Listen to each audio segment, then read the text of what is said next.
Good evening and welcome to our special presentation, the Phoenix Lights X. I'm Beverly Kidd.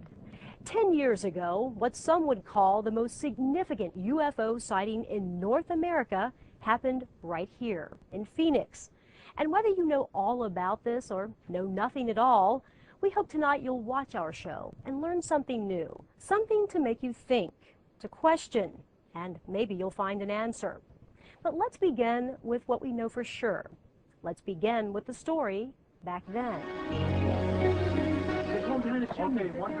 I got 4 of them. Major sighting here. There were 4 videos that night, which all came to define the Phoenix Lights. One taken far out in the East Valley, one from Ahwatukee, and 2 from North Phoenix. Oh, what do we got?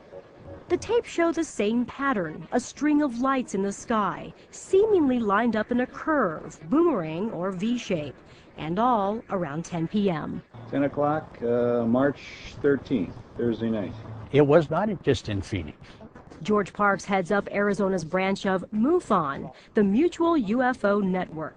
He says the first accounts came in more than 2 hours earlier, up north from Paulden. More people called in, and those initial witnesses describe more than a simple string of lights. It was in this V pattern of the 5 lights, with the one light in the front and on the side, like a perfect V, coming at us. Tim Lee and his family were outside, looked up, and stopped cold. Perfectly symmetrical. It blended into the sky extremely well. This is Lee's computer rendering of what he saw. Others agree. There were about 15 of us outside on the patio waiting for our hostess to get the dinner ready for us. Terry Mansfield was meeting with hospice volunteers in Phoenix. They all saw it, big and black. The whole sky was blacked out. Where there had been bright stars everywhere, all of a sudden all you could see was black. And because I couldn't see the front or the back or the sides because it was so big, I had no idea how big it was. And my first impression was, it's so silent. There's absolutely no noise. Witness reports progressed from Paulden, south over Phoenix, Tempe, Casa Grande, all the way to Tucson. The Phoenix Lights. Where George Parks holds monthly meetings and still hears about it 10 years later. But he said, my God, George, that was the biggest thing that I have ever seen. Triangle shape, he said, no lights, but it blocked out every star as it was going over me. And he says, and I kept watching it. He says the object turned and flew north over Interstate 10 to Phoenix and disappeared. These tapes are the only evidence from the events of March 13th, and they only show lights in the sky. If there was a big black craft, don't you think someone would have videotaped it?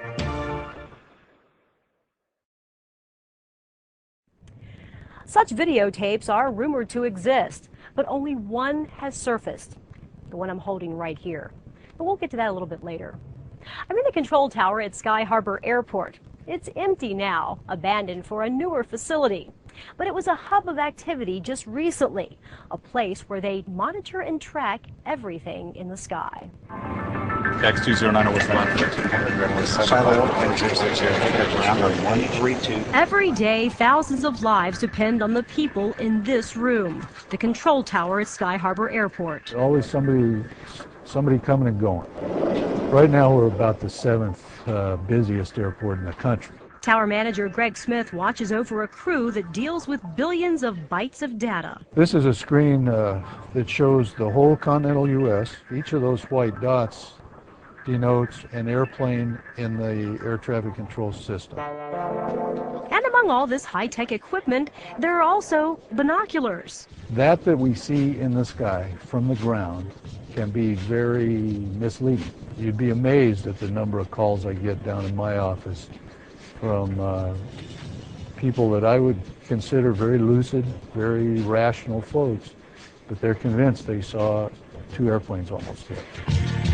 Seaway Echo, contact ground on 132.55. Controllers are trained to read the screens and the skies, but with all the planes, helicopters, even blimps and balloons that traverse the valley's airways, sometimes some objects look just plain weird. That happens up here a lot, you know. What the heck did you just do? But no, Occasionally we'll see stuff that looks odd. We'll also see stuff that looks incredibly beautiful.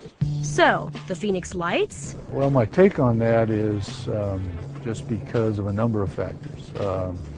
As you can see, looking to the west today, there's a significant amount of haze and smoke in the air. If the winds are just right, you see contrails that appear to be merging. And at night, far-off lights can be even tougher to identify. Where the military does a lot of stuff at night, I know not what goes on down there. I'm not sure I want to know all the time. But on a clear night here in Phoenix, particularly if you're from an elevated location, you can see a long way. And that may be what that kind of stuff is. I don't know. Sir, 1161, join Bravo, contact ground north. Here in the tower, it's all business. They're more concerned with moving people safely than with strange sights in the sky. And that's the way it should be. But still, we too have more questions than answers sometimes. So, if there are unknown craft flying our skies, the most likely folks who would know about it would be the military. The question is, would they tell us? Arizona is considered a prime training ground for pilots in the armed forces, with facilities for Army, Air Force, National Guard, Marines, even the Navy. Some 40,000 servicemen and women are stationed in the state. The military has plenty of classified, top secret, and eyes-only projects. But when it came to the Phoenix Lights, all right, you tell me what it is. The military had no answer, at least for a while. It took 3 months before the National Guard took responsibility. Then Captain Eileen Benz. What it basically came down to was asking Davis Moffin's public affairs officer, look, I know your last plane down was down no later than 6 p.m., but maybe was there anybody visiting? Was there another unit there, TDY, temporary duty, maybe another state, something? And his answer was, oh yeah, Snowbird. Operation Snowbird, a flare exercise by visiting pilots. But what about the reports of that big black craft? By all outward appearances, the government doesn't even care. Officially, the military has not investigated UFO reports since 1969 and cannot substantiate that they exist. So whenever there's a call about strange craft or lights like this, officials at Luke Air Force Base tell us, quote, we respond by checking our flying schedule to see what, if any, aircraft from Luke are flying in the area of the sighting. If indeed F-16s from Luke are in the area, we explain that F-16s are in the area. If Luke F-16s are not flying, we explain to the caller that no Luke F-16s are flying and that they may want to call the FAA since they are the agency that tracks all aircraft. Silo 1 departure, flight staff transition. And as we already know, the FAA's people in the control towers are more worried about things they can identify than things they can't.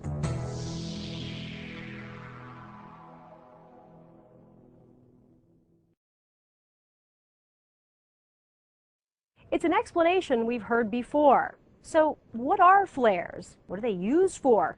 And more importantly, what do they look like?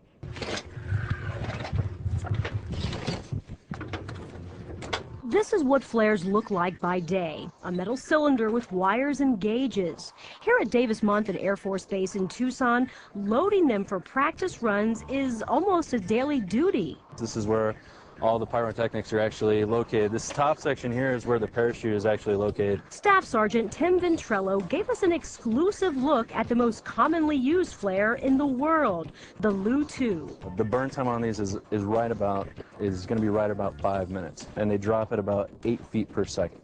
So at 1,000 feet, they're going to light up an area of about 500 meters in diameter, so it's a rather large area. Want to see? Now we're south of Gila Bend on the Barry M. Goldwater Range at night. High above us, A-10 aircraft begin their training missions. We like to fly at night because if the enemy can't see you to shoot you, that's some sense of security. Major Dave Truxa, a.k.a. Steamer, a pilot. Flares were invented to aid in the target acquisition process. So you put out a flare, like kind of an artificial moon, near the target area. Now you can see it. Now you can go down, drop your bomb, and then come back off. And then once the flare extinguishes, now you're covered in the darkness of night again. In February 2007, hundreds of people saw these lights in the western sky and immediately thought of the Phoenix Lights of 1997. This isn't first for me. Were they back? Was it flare activity? Within 2 hours, the FAA had an answer. There were about a half dozen F-16s out of Luke Air Force Base operating at the range. They were practicing ground attacks, and that involved the discharge of flares. Plenty of people are skeptical. We took the video to a professional. Jim Dilatoso has spent almost 30 years examining strange objects in the skies. And after running a high-tech analysis on the February video, he concludes these lights are flares.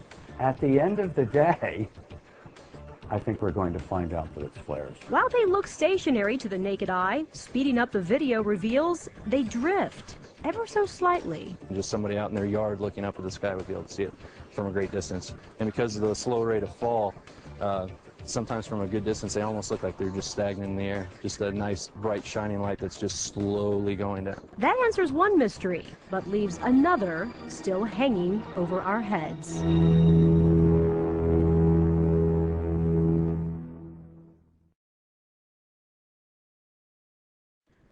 We in the media are trained to get answers, to get to the truth. The Phoenix Lights case drew international attention, and now with the 10th anniversary upon us, new media are still looking for answers. It started local, but soon crews from all over the world were in Arizona to cover the sighting. Unidentified flying objects. 6 amber orbs in a row, totally equidistant from each other. It changed Len Kitai's life, a prominent Valley physician. This is video she took that night from her Paradise Valley home. But at the time, she remained anonymous. You know, it took a lot of soul searching. It was 7 years, not only of intensive investigation, searching for a logical explanation for what I had witnessed in photographs. Here, photographs from 2 years prior and from sightings she says continue to this day. Dr. Kitai finally revealed herself in a book, which then became a documentary. We've won over a dozen International Film Festival awards. Not only is that very special for any film, but in this genre, it is unheard of. Others recognize the potential too. Robert and Anthony Miles are Arizona filmmakers whose new movie, Fast Walkers, also covers the history of UFOs, including the Phoenix Lights. And frankly, we didn't have anyone in there that really poo-pooed the idea. These were people who did have something to say. Scientists, airline pilots, doctors, these type of people who in a normal situation you'd literally put your life in their hands. Fast Walkers features credentialed experts, all saying the same thing. Worldwide, there's actually an international UFO flap occurring around the world. There were literally tens of thousands of people that are seeing these objects. And the people in the United States aren't getting the news. Cam 3, go to Cam 3. The Cutting Edge is a TV show broadcast around the country. Jim Roger hosts from here in Tucson. It's not taboo woo-woo stuff, you know. There really are scientific explanations out there. And his guests say what people all over Arizona saw March 13th should not be ignored. I'm not out there to shake somebody's world. I'm not trying to shake people up. I'm just trying to reach their heart if they'll watch the show with an open mind and use normal human reasoning powers. It wasn't anything natural. No natural phenomena that any researcher could really put their finger on it. The show is streamed on the internet for a worldwide audience, an audience that's already so hungry. A web search of the Phoenix Lights brings up 46,000 hits. The Phoenix Lights was the first mass sighting ever to be addressed on the internet with chat rooms. People could actually communicate with someone in Australia that saw something and someone in India that saw something similar. With connections like that, the Phoenix Lights and other sightings may never be put to rest.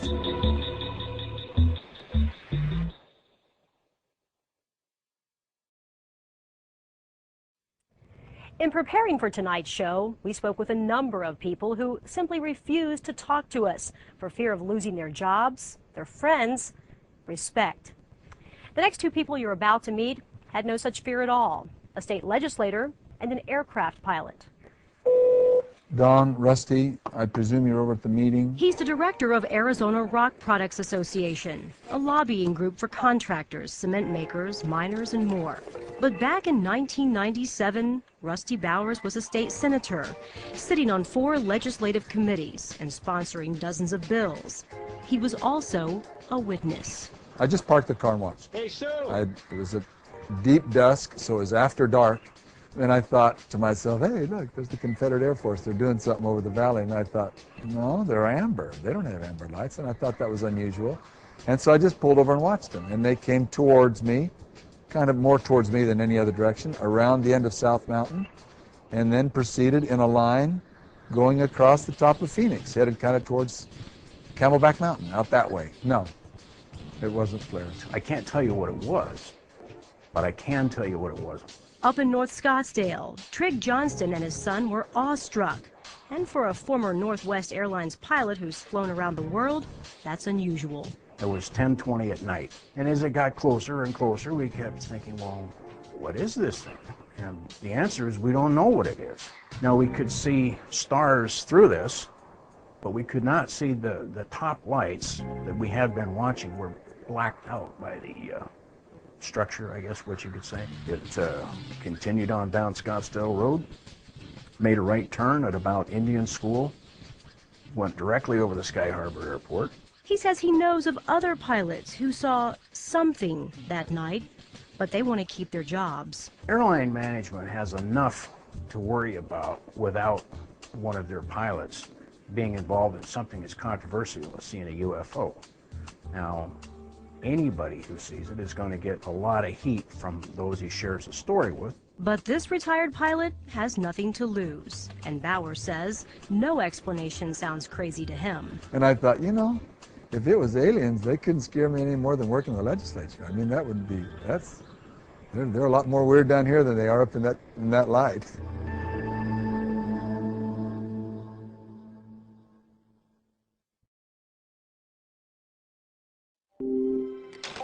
For a lot of people, our final story tonight will be the clincher. For others, another sighting that has yet to be explained. It all comes down to this tape, and the Phoenix Lights X has it first. Those who have studied it call it the intruder. There were lots of witnesses to the Phoenix Lights that came forward and told their story, let us use their name, and they became part of the database. Jim Dilatoso got to know them all. His computer lab in 1997 became the unofficial clearinghouse for all the Phoenix Lights information. More important are the people that came forward and didn't want us to use their name and didn't want us to expose the film or the video evidence that they had. He says now, after 10 years, it's time for this videotape to be shown. The V formation, the intruder. There's 2 planes behind it. No, it's not. It's another one. It just doesn't have as many lights. It's another triangle. Disregard the date stamp for a moment and look at the lights. It appears to be a V shape moving in the night sky over northern Arizona. The video comes from near the Grand Canyon. Dilatoso says an airline pilot and a stewardess on vacation caught what could be the most important video ever of what he says is a UFO or 2. The couple borrowed a friend's camera. They never bothered to set the date. It's actually 1997 and is thought to be March 13th. There has been discussion about whether it happened an hour before or a day before or some time before. Regardless of the exact time,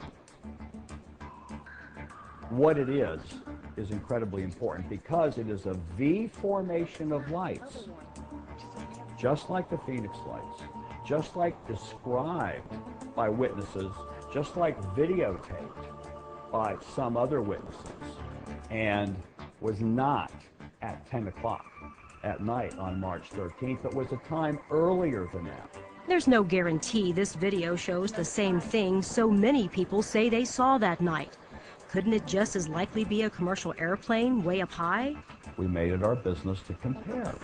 Formation of airplanes. What do they look like? How do they fly? What noises do you hear, if any? What are the lights that are on airplanes flying in formation. A lot of study. In the end of all the analysis, this V formation of lights is not airplanes and is not flares. What is it? It's another unknown.